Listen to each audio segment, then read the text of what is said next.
Le chapitre 1079 de One Piece a peut-être été l'un des plus grands chapitres du manga jusqu'à maintenant. L'un des meilleurs chapitres depuis la fin de l'arc Wano et la rêverie. Eustace, Captain Kidd et son équipage ont été littéralement exterminés par Shanks le Roux, l'un des 4 empereurs de One Piece. Nous allons voir dans cette vidéo les intentions de Shanks et le possible retour d'Eustace Kidd après qu'il ait frôlé la mort. Donc si mon contenu vous plaît, n'hésitez pas à vous abonner. De grosses théories arrivent par la suite.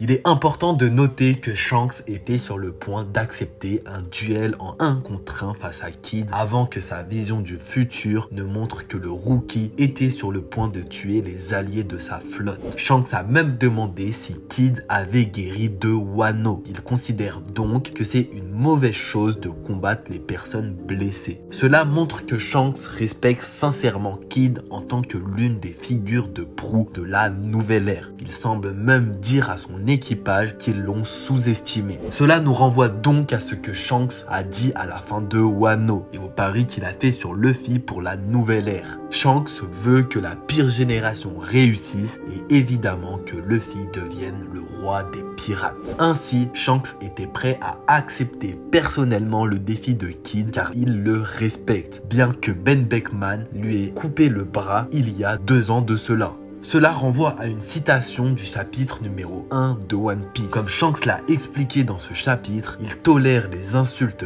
personnelles, mais il ne tolérera pas que les gens blessent ses amis. Quiconque pointe une arme ou se bat doit être prêt à mettre sa vie en jeu. Et Shanks dans ce chapitre et cette démonstration de force nous l'a très bien montré. Pour comprendre probablement ce code moral, nous pouvons revenir sur l'apparition de Shanks à la fin de Wano. Shanks est prêt à accepter n'importe quel défi et considère le respect de ce code de pirate comme un devoir qu'on doit respecter. Comme preuve de cela, nous voyons que Shanks donne toujours un avertissement ou un ultimatum aux personnes qui viennent le défier. La première chose qui m'a frappé dans cette situation est qu'il semble que Shanks se soit assuré de détruire le Railgun mais n'a pas utilisé de force létale sur Kidd lui-même. Shanks a suffisamment coupé Kidd pour le marquer et le mettre KO mais ne l'a pas tué sur le coup. Mais pourquoi? Pour comprendre cela, nous devons revenir sur le concept des sabres développés à Wano et lors des arcs précédents. La lame ne coupe que lorsque le porteur le veut. Cela signifie que Shanks a laissé Kidd vivre intentionnellement. L'intention de Shanks semble ne pas tuer Kidd, mais de lui donner une dure leçon et lui montrer un aperçu de la réalité. Une expérience qu'il ne semble pas avoir apprise de Wano. En un seul instant, Shanks punit l'arrogance de Kidd et le ramène à la case départ. Sans bateau, sans poneglyphe et livré à lui-même. Dans une certaine mesure, c'est la même leçon que Luffy a apprise à Marineford ou Sabaody. Malgré son ambition d'affronter des ennemis puissants sans hésitation, son manque de force l'a conduit à être renvoyé à la case départ par des ennemis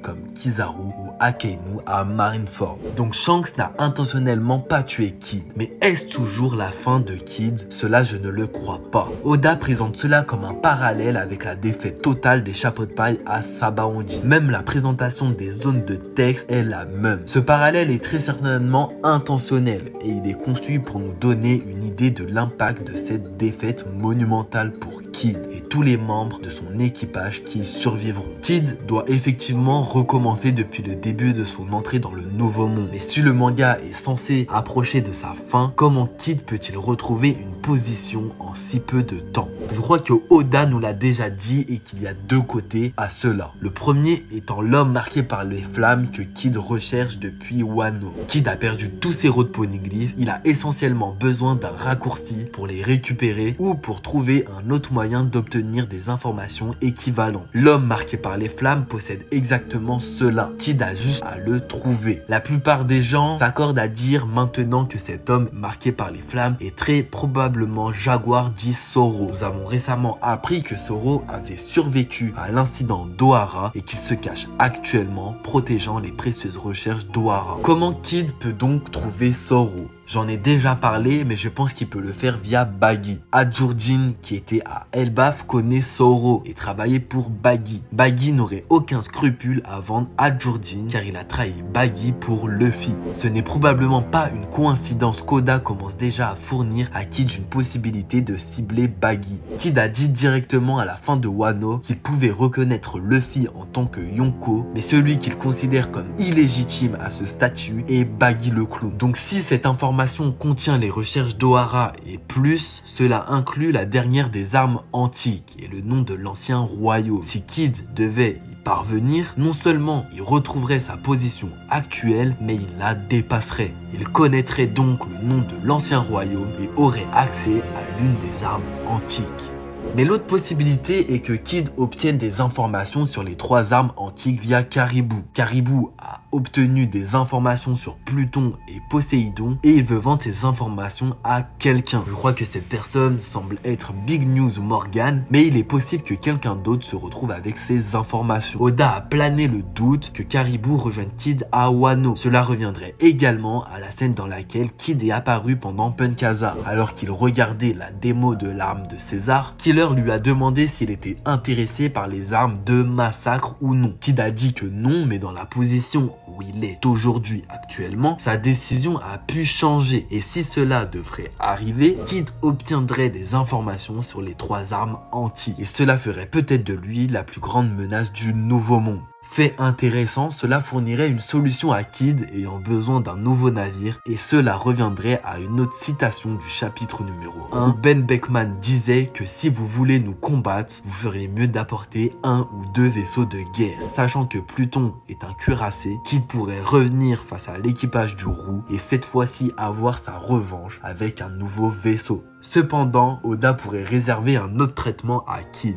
Kid a été mis en place pour jouer un rôle majeur dans la chute du statut du gouvernement mondial depuis son introduction. Kid a exprimé sa haine des nobles et Oda l'a souligné lorsqu'il parlait de renverser l'ordre établi. Je crois que c'est pour cette raison qu'Oda a choisi que Kid soit celui qui était au centre de l'attention avec Luffy lors de la célébration du festival de feu. Je crois aussi que le feu d'artifice qui explose derrière eux est censé symboliser l'œil d'Imu qui les regarde. Cette partie peut être tirée par les cheveux mais basée sur la scène finale de l'arc Wano, je crois que la mystérieuse deuxième affiche de recherche détenue par Im-sama au chapitre 906 pourrait être celle de Kid.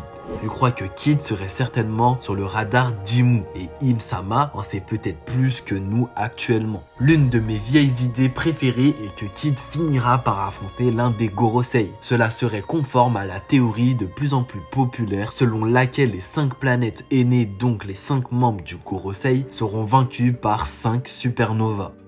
En résumé, je ne crois pas que ce soit la fin pour Eustace Capitaine Kid dans One Piece. Oda a déjà ouvert à la voie de son retour. Le rôle de Kid semble également très loin d'être rempli et je crois qu'il jouera certainement un rôle majeur à Marijoise. Il est possible qu'il puisse aussi combattre Ryokugyu. Comme Kid vient d'un pays non affilié, cela bouclerait donc la boucle des mots de Ryokugyu à la fin de Wano. Kid aurait certainement un motif pour combattre quelqu'un avec une philosophie comme l'amiral et serait aussi une dynamique de pouvoir intéressante, nature contre technologie. Ce serait également un moyen naturel de passer enfin à la trame de fond de Eustace Capitaine Kid. Mais pour conclure, je ne crois pas que c'est la fin pour ce pirate dans l'œil.